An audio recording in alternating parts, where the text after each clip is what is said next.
ভারত পাকিস্তানের যুদ্ধের ভিতরে আলোচনায় উঠে এসেছে চীনের তৈরি এয়ার ডিফেন্স সিস্টেম। এটি কিভাবে কাজ করে এবং এটির কাজই বা কি, এবং শত্রুপক্ষকে কত দ্রুত আক্রমণ করে এবং শত্রুপক্ষের আক্রমণ কত দ্রুত প্রতিহত করে।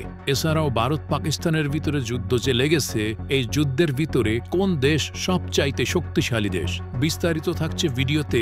ভিডিওটি না টেনে শেষ পর্যন্ত দেখতে থাকুন। মঙ্গলবার রাতে পাকিস্তানে হামলা চালায় ভারত। নাম দেওয়া হয় অপারেশন সিন্দুর। টার্গেট পাকিস্তানি সীমান্ত। এরপরই আলোচনায় উঠে আসে চীনের তৈরি SQ-9 এয়ার ডিফেন্স সিস্টেম। রাশিয়ার S-300 এর আদলে বানানো এই প্রযুক্তি পাকিস্তান কিনেছে তাদের আকাশ প্রতিরক্ষায় আধুনিকতা আনতে। তবে বাস্তব যুদ্ধের পরিস্থিতিতে এটা কতটা কার্যকর তা নিয়ে প্রশ্ন উঠে এসেছে। বিস্তারিত ডেস্ক রিপোর্টে। বুধবার 7 মে মধ্যরাতে পাকিস্তান নিয়ন্ত্রিত কাশ্মীর সীমান্তে ভারত অপারেশন সিন্দুর চালানোর পর দিল্লির কয়েকটি যুদ্ধ বিমান ভূপাতিত করার দাবি করে ইসলামাবাদ। এরপর থেকে আলোচনায় পাকিস্তানের air defence system SQ-9 missile system এমন এক ধরনের ব্যবস্থা যা ট্রান্সপোর্টার ইলেকট্রন লঞ্চার থেকে মিসাইল ছুড়তে সক্ষম।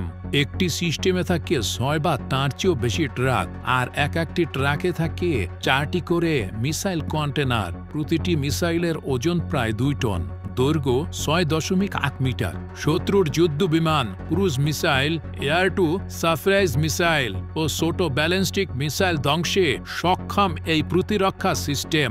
এর থেকে ছোড়া মিসাইলের গতি হতে পারে ঘন্টায় প্রায় 5000 কিলোমিটার পর্যন্ত, 200 কিলোমিটার দূরত্ব ও 30 কিলোমিটার পর্যন্ত উচ্চতায় পৌঁছাতে সক্ষম এই ক্ষেপণাস্ত্রগুলো। এতে আরও আছে একটি শক্তিশালী রাডার। 120 কিলোমিটার দূর থেকে লক্ষ্য শনাক্ত করতে সক্ষম এটি। একসঙ্গে প্রায় 100টি লক্ষ্য ট্র্যাক করতে পারে এই রাডার। সক্ষম একই সময়ে 50টিরও বেশি লক্ষ্যবস্তুকে হামলা চালাতে পারে এই রাডার। এর আগে 1980 দশকে এই এয়ার ডিফেন্স সিস্টেম তৈরির কাজ হাতে নেয় চীন।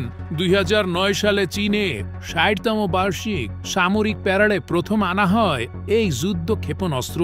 এর ক্ষমতা অস্বাভাবিক এবং আপনারা ইতিমধ্যেই জেনে গিয়েছেন যে সম্প্রতি ভারত পাকিস্তানের উপরে হামলা করেছে রাতের বেলা, এবং তার